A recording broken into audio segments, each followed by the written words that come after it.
Big boxes. Nah.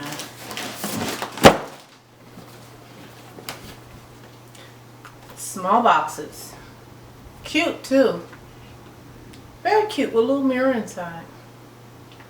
Or see, look through the... Nah. Medium-sized boxes. What's my point? Right? Don't put me in a box. I bet you a lot of you ladies can definitely relate to what I'm talking about the box syndrome. Everybody, especially in relationships, they want to put you in this box. Or when they're just meeting you, they want to put you in a box. You know, like, you're a femme, you're a stud, you're stem, you're no label, you're a betweener, you're a Dyke, you're a Butch, you're rather than just your name, right? I know how you feel. Trust me, I know how you feel. Okay?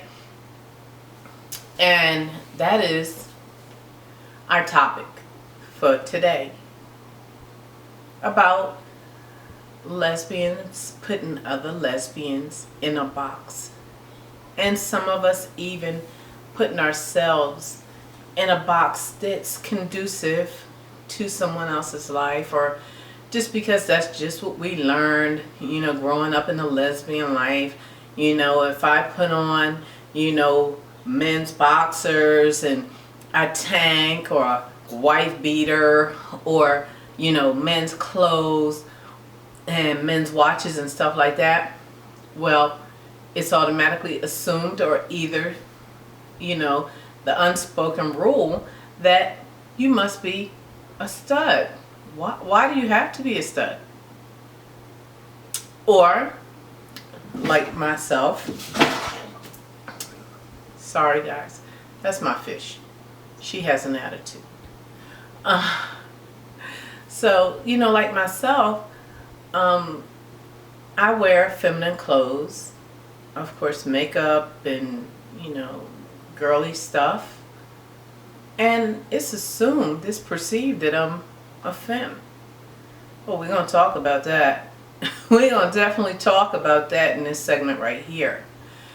There may be that one that dresses in male gendered clothes, has that is masculine centered, but yet she's very feminine as well. She's in touch with both sides of her. Oftentimes we do have both sides of us. We have a feminine side, we have a masculine centered side, but as the universe would have it, we use either one or the other, or both, or one is more predominant than the other.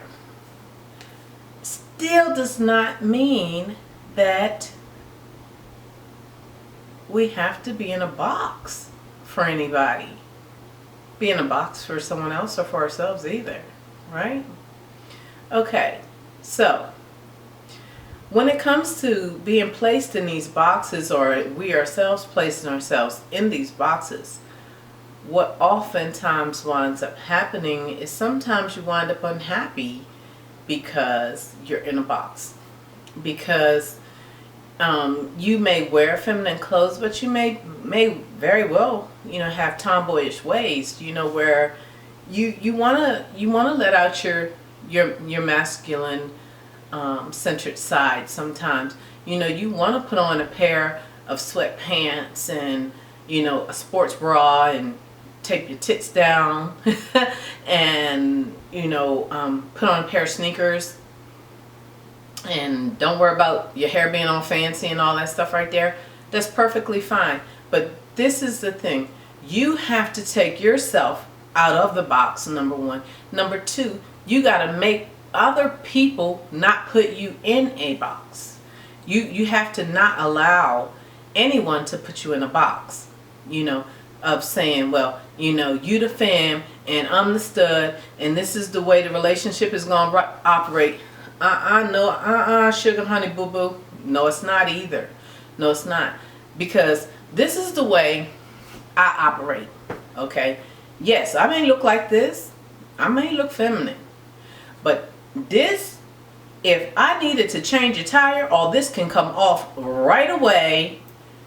Put on me a pair of sneakers, some dirty clothes. Bam, I'm going out there and change that tire because I am not calling nobody when I can do it myself.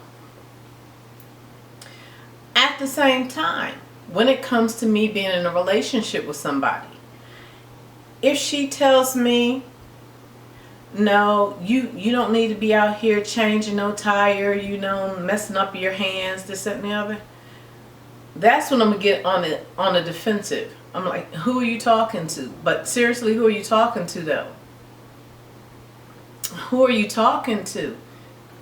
No, that's not the way I operate in relationships. Relationships for me is 200-200. If you can change the tire, I can change the tire too.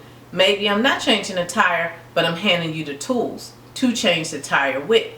Maybe I'm handing you the tools and I'm holding the other tire. Maybe I'm helping you jack up the car. But at any rate, it's going to be balanced, or it's not going to be anything at all. That's how I keep myself out the box. Okay? First of all, I don't let nobody role play with me. You're not going to tell me, well, you know, this is your role and this is my role. No, ma'am. When we take these clothes off, no matter whether you take off the masculine centered clothes or I take off these female centered clothes, tits come out and a pussy comes out on both people. So I don't go for, I'm masculine, I'm the stud, you the femme, you do this, I do that. Not gonna work. Not ever gonna work for me. And it probably doesn't work for you either, to be placed in a position where you're made uncomfortable. I used to be in this relationship, right? And one of the mistakes that I made, that I learned very quickly from, was I was accustomed to walking on the inside on the sidewalk. I was acclimated to walking on the inside, and I tried to get her to walk on the outside, you know, like near the cars. And she straightened me like out real fast. She was like, "Oh, I'm just like you are. Why should I have to walk on the outside? And you walk on the inside, don't put me in a box." And from that day on, I learned about unboxing, not putting anyone else in a box, not being in a box of myself. You know, when, you know, people approach me, whether it's somebody that's new and unfamiliar to me, or whether it's someone that's familiar with me that hasn't been around me in a while, you know, and they may mention, you know, femininity or my feminist ways, I'm quick to straighten them. I'm just toy. I'm just toy. Don't do that femme thing with me. None of that. Because you might see me in a dress now, and in 15 minutes you might see me in a pair of overalls, and then 30 minutes from there you might see me in a pair of shorts, and then 30 minutes after that you might see me in something else, or you might see me in a pair of men's sneakers or shoes, or, you know, a men's shirt, or you just never know. You know why? Because I'm flexible. And I feel like in order for us to really have really good relationships, and this is just for me, and it's not for everybody, I understand that. You know, some people like being called femmes. Some people like being called studs. And some people like living up to them titles. But them titles sometimes can really jack up your relationship, because with those titles comes expectations. Sometimes the expectations are very unattainable, or as long as you're a woman, I'm talking to the studs now, as long as you're a woman, you're going to have things to happen to your body. whether you keep calling yourself man and your friend man, you know, playing that psyche game. Sorry, honey. When it's time for your period, you getting it, whether you want it or not. Now, you can go and take some kind of medications to stop it, you know, or either you can go through transgendering. You can do that too, or partial transgendering, where you don't have a period no more. But if you were born a female, I'm just telling you, something is going to come out, even if it's a mood swing, and they're constant mood swings. It's going to happen. So don't put yourself in a position for failure, right? Okay, yeah, sure, you might be masculine centered. That's perfectly okay. It's perfectly fine. Perfectly fine. By the way, for the ones that call themselves studs, if you do the dictionary thing, the Webster, that's a horse. You might want to stop calling yourself a stud. That's a damn horse. Okay? But at any rate, you know, it's okay that you're masculine centered. There's no problem with that. But don't set yourself up for failure.